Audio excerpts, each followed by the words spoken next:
we're live. All right, what's up, all? Wide open, Chris Burandt, Ross Robinson. You guys know the drill. Episode 17. Episode 17. I was going to ask you. I have no idea where we're at. I think that was kind of a guess, but that's okay. I got a goal for episode 17. Okay. Ross, I'm going to let you talk more than 3 minutes. Oh, here we go. That's buckle up, ladies and buckle gentlemen. up. Ross might get 3 minutes in.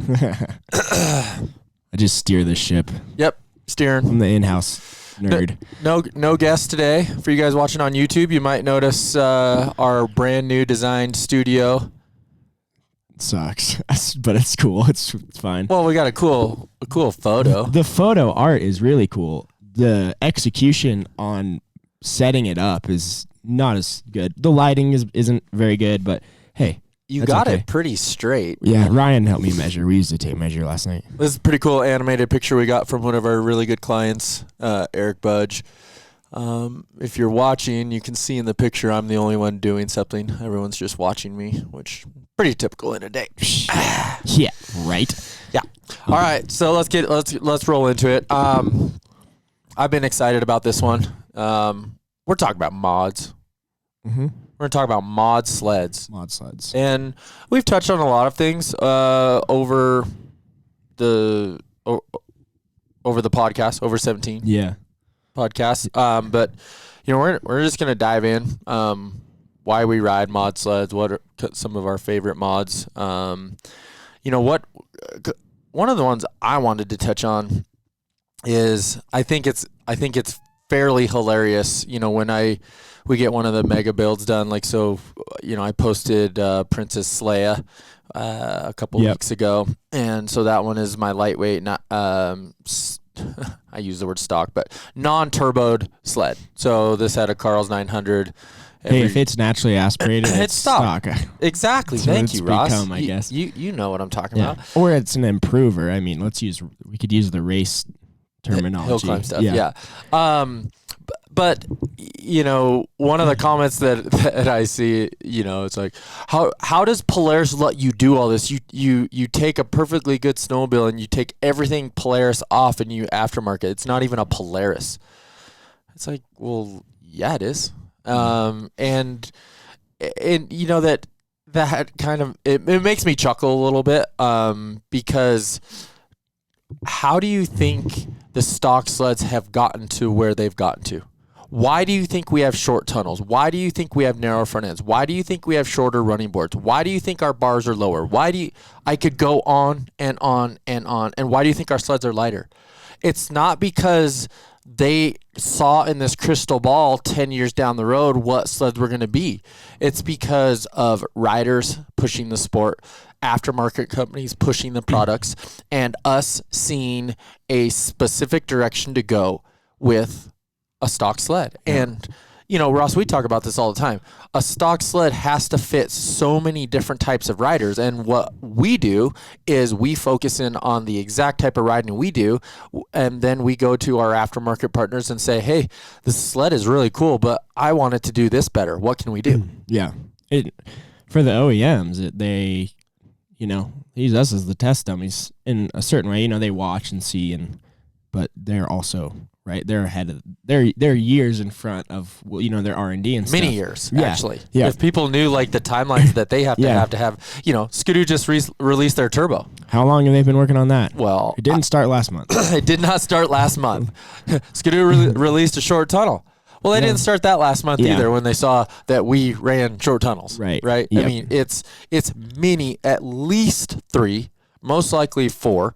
And, they have these things called product planning meetings, right? Mm-hmm. Like, so what is our 5-year? What's our 5-year outlook? And they have these projects. And we drive a really small ship where we can make changes and direction changes with what we're doing with products very quickly because we don't have to we don't have the crazy validation processes that they do. We don't have sound emissions and exhaust emissions and all of the things that handcuff the OEM. So we can make quick changes very, very quickly where an OEM cannot. Yeah. Right. And you start going down a road, you're going down the road. Yeah.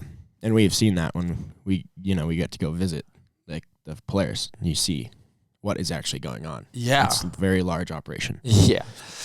So back to the mods. Back to mods. And so that's that's one of the things that I find very interesting when they're like, you guys ride these Polaris's, but there's nothing Polaris left of them, and it's fine. Again, people always have opinions. Mostly when there are comments made like that. Unfortunately, it's based on jealousy instead of compassion for what we're doing and excitement that we're pushing the sport and trying to make things better. But I'm sorry, we're both sick, so you're gonna hear us clearing our throat, hacking stuff up, and coughing. So you could say that nobody's crushing 2020 as hard as we have so far. So yeah, with the sickness game. Yeah. And then with all of that being said, we ride stock sleds a lot, like actual stock sleds. I'd say probably 80% of the time I'm guiding on a stock sled. Stock sled, yeah. Yeah, but so let's talk about I think it would be interesting for you to talk about the meta kind of like grand scheme of what building mod sleds has turned into, Yeah. Because of what that's changed. Yeah. And what Princess Leia and what your other sled is turning into, and like Kyle's I think out there right now working on your stuff. Yep. It's 6:45 in the morning and Kyle is plugging away on my Boondocker Turbo build, which is going to be, she's going to be a handful. Yeah. But you're right. Looking even just something as 5 years ago. So 5 years ago would be, let's talk about the 2015 mod. That was I would say where I started what we call the mega builds. Yeah. Prior to that, it was a lot of bolt-on, lots of turbos, bolt-on parts, 155s, trying to go that direction. And then in 2015, I just got the idea I want to build something light, and that's when the carbon sled got built. And we've talked about this in one of them, but the carbon sled, but also the raised chassis. And because in 2015, I got to ride a prototype Axis. And when I rode the Axis, I was like, damn, this thing is legit. Yeah. And it went through the snow better. It side-hilled better. It held an edge better.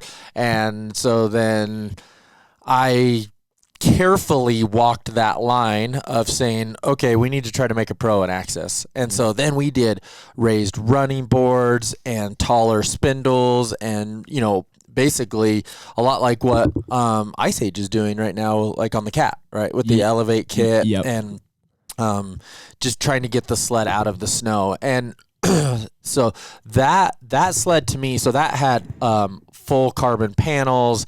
It had a titanium skid. It's the lightweight rotating stuff from both Zollinger and Patrick. All of that sled to me, once I rode it, it started the addiction. Yeah. For me. That was the one. And from there, that brought us to 2016 where I built Monster.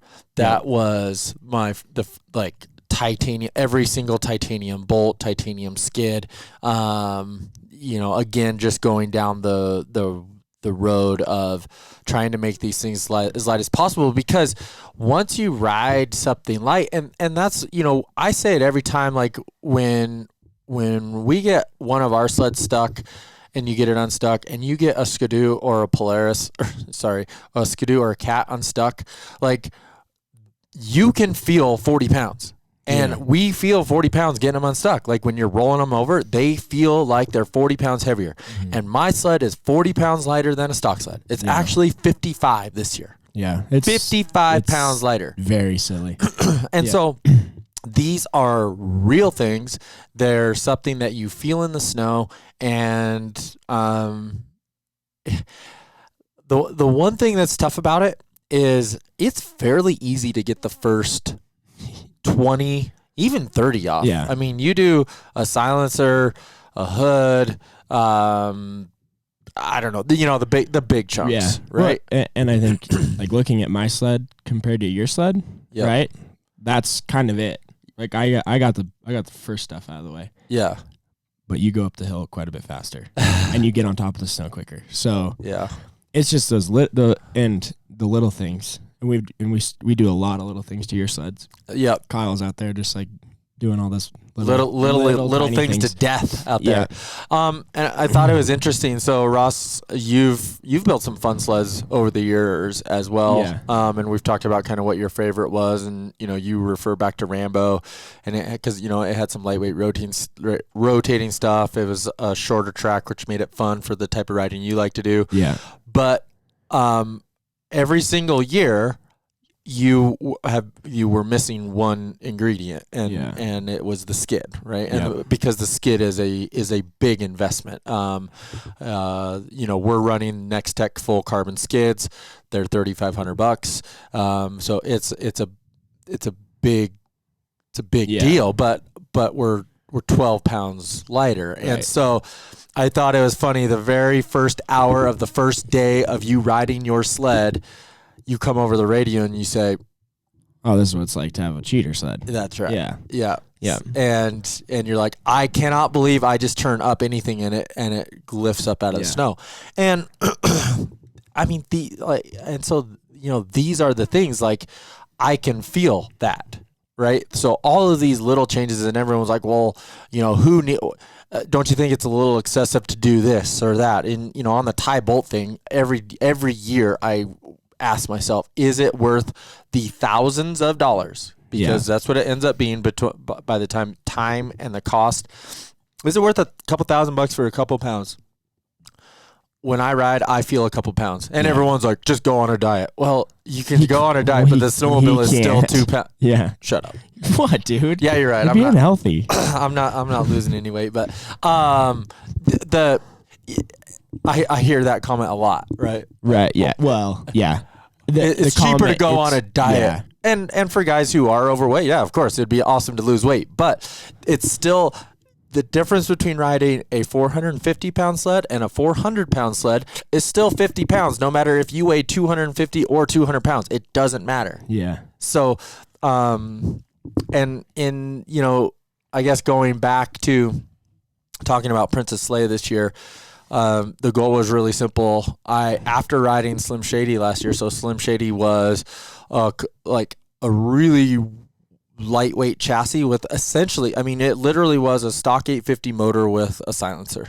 Right. That's all it was. Yeah. And you guys may remember the drag race with the supercharged Alpha, that got some attention. And I got another hate comment on that video like yesterday. So. Like yesterday. Yeah. The sled was just fast. It was fast. It was quick. It was quick. Yeah. That's a good way to put it. It got up on top of the snow. Was the supercharger faster than my sled? Of course it was. Yeah. But it wasn't quicker than my sled. And when we ride in the backcountry, you want a quick sled. Yeah. You want something to get up on top, something that's easy to ride, and that doesn't beat you up all day. And so that was the goal with Princess Leia, is again to make that. And then we stepped it up another notch with doing a Carl's 900, which again, that whole ultimate goal of, here's what's so awesome about the 900 is it is more power, more torque, more response with zero weight. Yeah. And so anytime you can increase power to weight ratio, that's great. And then you guys all know I ride turbos as well. So this year I built 2 turbos. I built a 155 with a short tunnel Chaos. You haven't got to ride that thing yet. No, not yet. But built it for fun. I missed the sled that you could just on demand, like wheelie over backwards and do bow ties and just have fun with. But then that sled isn't going to go and get the line done. It's not going to go up like the other ones do. Yeah. No. And no matter how versatile we try to make our 63s, it doesn't quite replace a 55. Like it'll do the stuff, but if you build that equal sled in a 55, it's really going to do crazy Yeah. fun things. So, and we finally have gotten to the point, well, or you have with like, you have all these like test parts or things laying around that from these previous lightweight builds that we could kind of cobble together this sled. Which we did. I had a tie skid that I had, and then we did a lightweight tank. We cut the tunnel. Yeah. Did chaos rails and geometry on it, and I can't wait for you to. I cannot wait for you to ride it. It is so dang fun. But it, the sled I'm going to take on the day with the boys when the goal is to get up the gnarliest line possible. It's my 163 turbo. Yeah, for sure. I'm going to put my shocks in lockout. I'm going to go up the hill at 900 miles an hour, and that's what's going to happen. Yeah. And so we're building the third sled. It's called My Little Pony. It's not going to be a little pony. It's going to be a big pony. We're gonna run lots of boost. Yeah. It's a short tunnel, all lightweight, and the thing is gonna be an absolute monster, like they all are. Yeah. The sled last year, Dr. Evil, it's not a ton different than Dr. Evil. It is running Boondocker's intercooler. New intercooler and agility turbo. So the turbo setup is a little different. I'll be running a little more boost. But Dr. Evil did things last year that I just haven't been able to do on snowmobiles before. And it was really because, again, that combination of lightweight wheelie transfer with the lockout of the shocks, that was a really big one. And then just the pure power of 850 boost. Yeah. And it was a freaky sled. And this one's going to be really cool in that aspect of, the only thing it's missing compared to Slea has tie bolts in the motor now. Yep. Oh, and the 9. And chassis bolt. And chassis bolts. So it's the super lightweight sled, but you just don't have that big power behind it.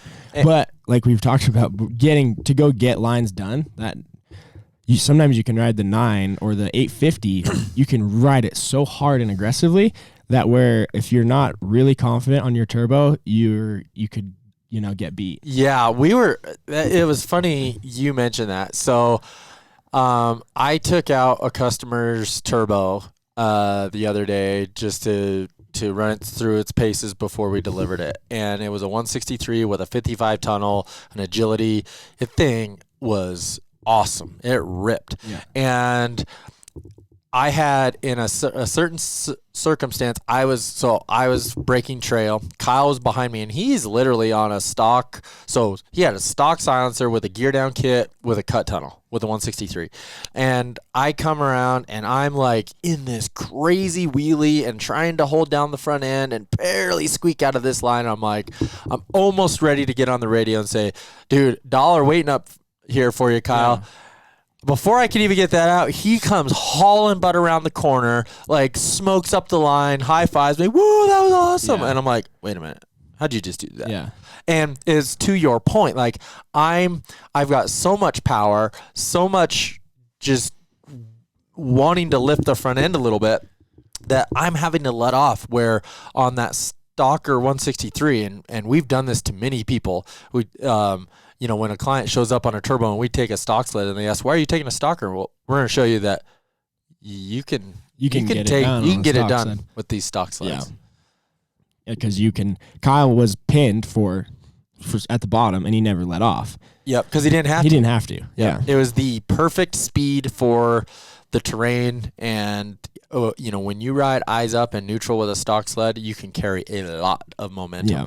I think that's an interesting place that we're starting to venture into with the way that our naturally aspirated stuff can be. Yeah. Is very capable of riding technical terrain because they're a little bit more forgiving. Yeah. So not as fun, but in ways they're fun. They're I like the challenge of riding the stock sled to get to, especially when I ride with guys with better sleds than what I'm riding. I really love that challenge. Yeah. And then that's why I'm going to guide on the Evo. I'm going to guide on the Evo one day. 550. Yeah. Yeah. 550 fan, short track. Yeah. But I guess so. Kind of going back to Princess Leia again. The full titanium carbon 900. It's really Well, I did everything that I did to Jenny Craig. Yeah. You guys all remember Jenny Craig? That was a SLP stage 4, but literally titanium everything. I had Ross grinding on everything that was excessive, and we got that sled incredibly light. Yeah. And what's cool is I believe that sled ended up being 60. Was it 3? Like it was 360. That was like 364 or something, or 8. I don't know. And Princess Leia is 365. And and you may be saying, well, okay, so you got it to the same weight. Well, the 850 motor, base motor, is with the electronics and the motor and all that stuff is 7 pounds heavier than an 800. Right. And so I was able to find another 7 pounds. And I was thinking about this the other day. I was like, I think I still have another 5 in there that I leave on the table, maybe even 5 to 7. Yeah. We put a wrap on. A wrap is 4 pounds. Do I need to put 4 pounds on? They sure look cool, and they keep snow off, and we love them, and they protect. Of course, yeah. So, just for conversation, there's 4 pounds. There's 4. I could put lighter shocks on, but I love the features of my shocks, and I have to ride every day with suspension. So, the little bit of extra weight I have, but we might have something coming for that. Yeah. So there's a pound too, something, Stay tuned if you on were the gonna shock go light. stuff. We got some fun stuff coming here. But there's a couple pounds. So there's another 6. There's and if I built a 55 instead of a 63. Right. But we sacrificed the weight to have a 63 to go up. Right? Yep. So it's crazy to think no one would have ever, even 5 years ago, that thought that we could be riding a 399-pound sled. Yeah. We have obliterated that mark. Yeah. We have crushed that mark. We are now I'm thinking, I think we can go 350. And it's not easy. It's expensive. Really, yeah, because it's really expensive. It's really expensive. But to start to get down to those super light numbers, or those super... Once you, like you said, once you lose the chunk, then once you start chipping away, then it gets expensive. Yep. And it gets tedious and tricky. You have to source bolts or you do all of these things that are tough. You're scraping foam, that's not fun. It's done it before. Yeah. For ounces, right? Yep. So. Yep. So we have the mega builds, right? Yeah. Titanium bolts and all that stuff. But then we've built quite a few sleds this year that were really practical mod sleds. Yeah. For the turbo guy, so Mark Nelson's was a really practical sled. Mm-hmm. Short tunnel, 63, Fox shocks, skins front end, lightweight seat, go. Mm-hmm. Boondocker agility. Agility, yeah. Running 50-50 with a stock head. Yeah. That sled, there's not a person that can outride that snowmobile. Yeah.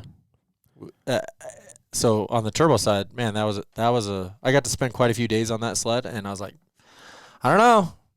I mean, my sled's a lot lighter, but for the guy who doesn't have $40,000 to go spend on a snowmobile, this one's $25,000.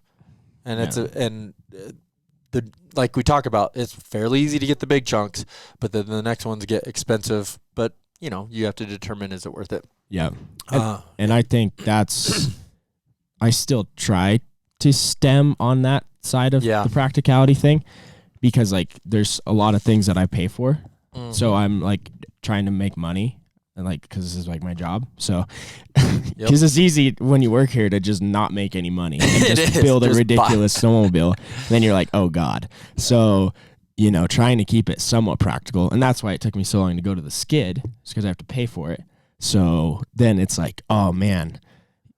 And that is when I ride every single day, I can justify it. And that's why I didn't put it on my turbo. I put it on my daily driver because that's what we've done in the past too. We build these unicorn sleds, we ride them a couple 100 miles, and then you're like, damn it, that was a waste of time, money, and effort. Yeah. I'm like, I want to enjoy the mod or the labor, and it's the same thing. So I did IQS with the carbon skid on my daily driver instead of putting all that on the turbo and then just having it sit for the majority of the days when I'm guiding and doing that kind of stuff. So, and it also allows us to, spend more time on these parts and validate and make sure, there's things that we can make better. I think it's really interesting that it's cool to see you do that, because now I get to talk to you about those parts. Like I ride IQS and tie and carbon. I ride that stuff a lot. You don't. Right. And now you're getting that opportunity to. And I thought it was really interesting. You've never really ridden the IQS suspension, the electronic suspension. No, I spent a little bit of time on it. A little bit of time. Like a half a day. Yep. And so again, referring back to that first day that you got to ride your sled with all of it, right? Yeah. IQS. So which, for those of you who don't know, that's the Fox electronic suspension that you can adjust from the handlebars. So you have soft, medium, and lockout in the rear, and then soft, medium, and firm in the front. What? Tell the peeps, dude. Yeah. It's $4,000. It's $4,000. It's really expensive. Yeah. And then what? But it is a tool that I use a ton. Yeah. I use it a lot. And you never did with your QS3s, right? I mean, No, we did every now and then. Yeah, right? we did. Of course. Like I did it when I was following you on your 900. You turn up a hill, and I just hold the button and I lock everything out. Whereas I'm never gonna do that with IQ or QS3s because I have to get off my sled. Yeah. And since I've been riding mountain bikes a lot too, I'm kind of spoiled with the button thing because like I have a dropper post, and you can do like cable lockouts and all that stuff. And it goes back to when we would run the like arc. Yeah. Right. That was, and I remember our first conversations about arc, and now it's evolved into QS3 where we have adjustment on all our shocks. I was wondering, like, are we really going to use that like midline? And we do. Yeah. I almost wish the buttons were a little bigger on the IQS switch, so you could find a mid. So I can panic mode lock everything out. Yeah, because it's a little tricky with a big glove on. It is. But it's.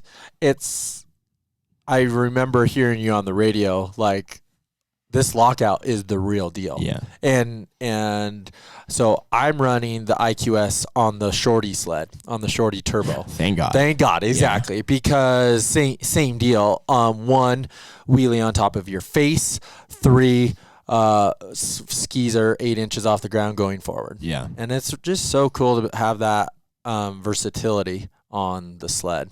Now, I did choose to go QS3 on my 900. Mm-hmm. And I will say I do wish I had the button quite a bit, but the sled's light enough. It makes up for quite a few things there. Yeah. But again, my ultimate goal being trying to be lightweight, but yet functional, I chose to go QS3, and the IQS isn't a ton more weight wise, but I'm spending quite a bit of money for grams and ounces. So, again, so that's the reason I went that route. Yeah. Once you put the ECU and harness and everything in there, it is a little bit heavier. And it also is a lot. It's more things going on under your hood as well. Yeah. We're going to be doing, Ross has got some videos coming up I know we have one for sure of Princess Leia, doing an overview video of it. Yeah, we're going to do that. And then we'll do My Little Pony for sure, and then we'll have a bunch of action shots. It'll be really fun. It'll most likely be in a vlog of the first day on the short sled. On the short sled. Yeah, that's going to be a rodeo. That will be a monster of a snowmobile. It's kind of like Monster. It is 16. It's really, really close to it, and when I ride it. And it's so funny, though. in 16, when I built that sled, I wasn't ready for what it was doing. And my riding style now, I'm doing those things. I am knowing what to do when it's flipping over backwards on top of me and doing all of the crazy things. And now you do them on purpose instead of on accident. Right. Yeah, exactly. Which is cool to see, like, how that has progressed. But again, none of that would have happened if we didn't build the mods. Yeah. Right? And so it's why in my opinion, it is so important that we do keep pushing it, is because it pushes our riding, it pushes the sleds, it pushes the manufacturers, it does all of those things. And so quit hating on us for building these really cool sleds. Jeez. It's funny, too, that the athlete, quote unquote athlete, I don't know, who we could consider athletes or if we're athletes, whatever. Or, the actual, like, within the, like, circle, especially of the Polaris guys, the guys who ride Polarises, like, the trends that everybody follows kind of together, or it's funny. It's similar. Like, we have got more guys are starting to ride lightweight skids. They're starting to build lightweight stuff. Now Dan has the disease. Yep. And he's doing that, too. He's cutting tunnels, all this stuff. So I see Phil show up with titanium scratchers, or titanium carbides. Yeah, I'm like, Phil's you ride way too much to ride. I mean, the Ti carbides, they're really cool. It's outboard weight and it's awesome, but he rides too many parking lots. Like, you got to be a little gentle with the Ti carbides. Yeah, he's gonna eat through those. He's gonna eat through. I think he did. He went through about half of them up at Grizzly. Yeah, but no, like even. But my point, or your point is, guys are trying it, saying, "Wow, this is a big difference," and we get now, and then they get a taste for it, and now the addiction starts, and then it's like, okay, now we're doing it. Yeah, yeah, and it's cool, it's fun. So, but it can be expensive. So it can be expensive.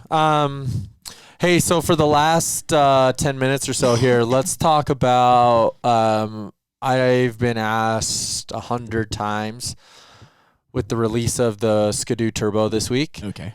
What's your thoughts on the Skidoo Turbo? Yeah. And so I haven't got to ride one. I will, for sure. I know some friends. So Mercier, Jeremy, he's an ambassador for Skidoo. He got one, so I'm sure him and I will be teaming up, and yeah, of course, I'm excited to ride it, to see what it is. I think there was a couple things I was surprised about. I was surprised about the horsepower level, 165 horse, which is, they've been telling us that their 850 builds 165 horse at sea level. And so, which, we've always said that if we could have sea level horsepower at elevation, that would be insane. Yeah. And so that's what they've put together for their package. So they have stock horsepower at sea level up at elevation. So they're running 4 PSI of boost, 4 pounds of boost. Small turbo, which is, it sounds really responsive, not much lag. It sounds like, just by their numbers, it's 10 pounds heavier versus a stock 850, which that's really good as well. 10 pounds isn't much. No, they especially coming from an OEM, because they have so many hoops they have to jump through. Yep. For me, with the limited time that I ride Skidoos, for me, I still struggle with the chassis component of it for the type of terrain that I like to ride. The more steeper, technical, tighter stuff, I still struggle with that chassis of really not being able to get the front end down. I can't do it. I don't know how to do it. I've tried to do it. Or the sled wanting to rear up a little bit in slow, steep stuff. They changed a couple things this year with the Expert, which I've ridden quite a bit. They changed a spindle, so they changed a couple things geometry wise that helped a little bit, but still, again, I don't have the confidence in riding that chassis versus what we ride every day, of course, because we ride it every day and we know it. But So I was interested to see that they just put the turbo in the Gen 4 chassis. Mm-hmm. And so because that chassis has been it's been out for a bit. A rendition of that chassis has been around for a bit. Yep. Yeah. And they keep doing little things to it, which is great. And that's what we've seen Cat do too. Yeah, that chassis is that thing's been around a long time. Yep. It's morphed into something pretty different over the years, but yep. So overall, I'm pumped to see Skidoo do it. I wish Polaris would have beat him to it, of course, but I think again, we as consumers win. We win. Yeah. Like, everyone's been saying we want a OEM factory 2-stroke turbo. Well, there you go. There's one. Yeah, there's one. Is it? Here's what it will be interesting is. Everyone says they want one, but now that there is one, are you sure that's what you want? Yeah. Do you want a turbo every day? Because, that is, if you're a fair weather rider and you just ride in POW, it makes probably sense to have a turbo every day. Mm-hmm. But, for us, we ride every single condition imaginable. Yeah. And I'm like, damn, I got to ride today. It is a little dicey out there. Yeah, it's not ideal or whatever. And so there are days I love my turbo and there are days that a stock sled is really fun. Yeah. And overkill in some places. For sure. Yeah. It just takes more to ride it. So it would be interesting because our turbos we feel the weight. Yeah, for sure. Yeah, it's heavier. So I wonder if the chassis feels heavier. I'm not sure because of the turbo, or how all that's working. It's only 10 pounds, but still it's 10 pounds. Yeah, exactly. And so I guess I'm interested to ride it for the response and the power to see, because our turbos our pump gas stuff is 180 at 180 plus. And if we're running 50-50, we have 200 horsepower. Mm-hmm. And so, we're 35 more horsepower than that. And that's, like, in my opinion, when I ride a turbo, I want turbo power, like big turbo power. Yeah. And so I don't know. I'm excited for it on that side of things. Chassis wise, I know what it is. So yeah, I'm still gonna struggle with that a little bit, but kudos to them. I think they did a great job. I'm glad they did it. That means everybody else, Polaris and Arctic, are going to be trying to figuring something out. Yeah, trying to win. Yeah, right. We're gonna try to. What is next? And we keep always asking, what's in 5 years? Well, heck, now what's next year? What's in 2 years, 3 years, 4 years? I don't know. Yep. I do know, but nah, I don't. I know you don't. I know nothing. I think the baseline is all we're going off of is numbers and what is claimed so far. So we don't, right? Once we see it in person or ride it for a minute, then we'll kind of have a better idea of what's actually going on with that setup. Yep. So it's interesting. I kind of wonder if it's is there going to be a bigger one? Like in the future? They could be setting themselves up for that. Yeah. Like, let's start with the small guy, and then will they have a big package? But like you said, once you go big, do you want that horsepower all the time? Yeah. And it will wear you out real quick. It can. And that's one of the things that you listen to their riders talk about, that it isn't, and they're trying to be delicate about talking about that. It's not that big hit. It's not that big mondo power. Because they don't want to sell it that way. Yeah, but they're saying that for a reason. They're saying that you can ride this. It is manageable. And which is it's a interesting approach. Maybe that's going to fit a wider variety of riders potentially. Yeah. And you look at what they're riding in right now, but they couldn't have hit it any better for the launch. They're up in West Yellowstone, or they did a lot of the shooting, it looks like, up in Canada, most likely Kuster's place, I'm assuming. But they just had 4 foot of new POW, deep day. I mean, the definition of why you would ride a turbo, and you see it working really good, which is a great sign for them. Those are the days when you want to ride a turbo for sure. Yeah. But anyway, it's again, everyone thinks, that I'm going to have something negative to say because it's Skidoo, and it's the exact opposite. I mean, I give them props. I think it's great. They kept it under wraps, which is incredibly hard these days in this industry. They did a mid-season release, which I am a little curious on to why they did that, but you can get a unit next week. This weekend shipping. That's crazy. Yeah, it is. Which means they are prepared. They had stuff in. I mean, like they've been working on this for a long time, and they had the plan, and they are executing it, and it's go. Yeah. Go buy a turbo right now. Yeah. Limited quantities, obviously, but so yeah, it'll be cool. Interested to see how it does in the riding we do and what we like to do, and so we'll see. Time will tell. The future. But yeah. So I'm excited. So we have a couple fun clients here, some repeat guys, one that has the disease as bad as I do. He literally built. His sled's way gnarlier than mine. Yeah, way. It's identical, minus just a couple little like me getting some one-off things. Yeah. It's pretty much identical to Princess Leia, and he's here. So, Dale, I'm excited to ride with you. I'm excited to get you stuck. Or excited for you to get me stuck. Yeah. Dale can freaking ride. He can get it done. And, when we ride, like just like with us, right? When we all get to go ride, it's not necessarily like that I rode better than you. It's that I made less mistakes than you. Or in that particular line, I messed up and you didn't. It's not the sled. It's I messed up. Yeah. Right. And I think, hey, Stray Man, come here, bud.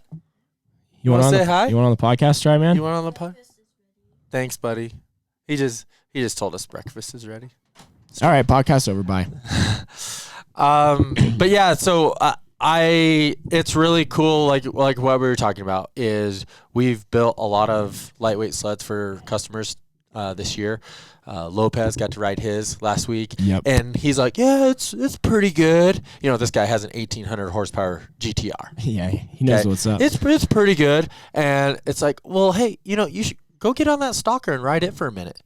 And he was a mess, stuck, like just.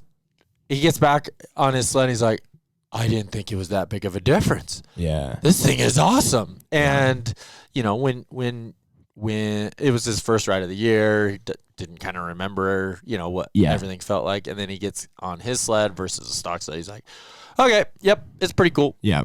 I wish every time that we had a mod sled or whatever, like the biggest one for me is shocks. Every time that we have a set of shocks, I wish every time I had my IQS, I had a bone stock suspension set up right next to it that I or other people could just swap back and forth on. Yeah. Because yes, you feel it when you hop off, but then you get accustomed to what you ride, so you're used to it. And you're like, oh, this is okay, and then you go back to what it was before, and that's when you're like, oh, the aha moment. That's when you really feel it. Yeah. Yeah. Yep. So I agree. So we just always need a stock platform in our back pocket that's what we need to refer to. Yeah. So, and that's why we ride stock stuff quite a bit too. It is because to continue to understand the baseline. Yeah. And when mod sleds are at the level that you build and that we build, you can get lost in what the hell's going on. Did I make it better? Did I make it worse? Yeah. And that's the fun process about it too. There's been some products that we ended up needing to go back on a little bit. Like that was too far. Yeah. We were making shorty boards, and those were too short. Yep. And it's just fun. It's fun to see the evolution. Who the heck knows where it's going to go next? But we're going to keep building them and trying keep pushing. Yep.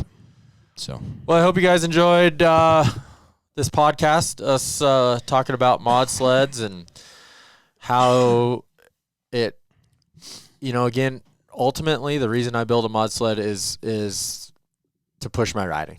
It's to push my riding. It's to push my sled, and because I enjoy it. That's the other thing too. Is like, I don't build this mega mod sled just because Polaris sucks and this is all I have to do to make it into a snowmobile. Yeah.